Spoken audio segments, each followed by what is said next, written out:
In Business Central, within the sales module, we've got the ability to do sales quotes. Now, quotes are available by just searching sales quotes. Should be accessible across the whole system. However, within the Sales and Relationship Manager role, I can just click here, sales quotes. All right, let's click New. Type in the customer name.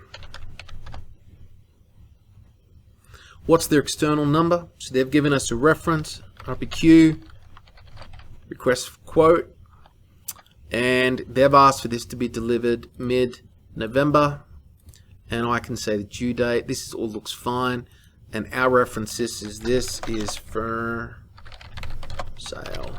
All right. So we're going to come down here, and we're going to select the swivel chair. And I'm going to remove the location. Again, we're not running advanced warehousing in this demo. So I'm going to go down to the shipping details. And this all looks fine. And I'm going to sell them 5 of this. And it gives us the ability now to turn around and formalize this as a quote. So what does that mean? So from here, your process when you win it, you'd go make order. But we want to just keep this quote open, and we're going to send this by email. So if I hit attach as PDF, over here on the document, under attachments, you're going to see some documents appear here. So right now I've got a logo and a file from a previous tutorial, but I'm going to go attach as PDF. And this PDF is now attached as a form of record against the document here.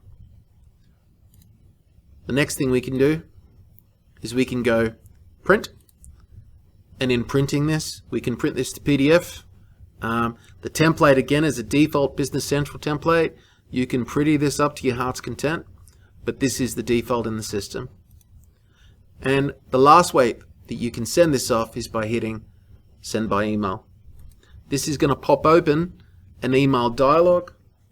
It's going to give you the ability to trace the email, but this is the message that will go to the customer. You've got the ability down below to see the attachment. You can attach extra documents. You can see the source of the email. However, you can just go and edit this document as you see fit. And when you're happy with it, you just turn around and hit send email. And that is the tutorial on sales quotes.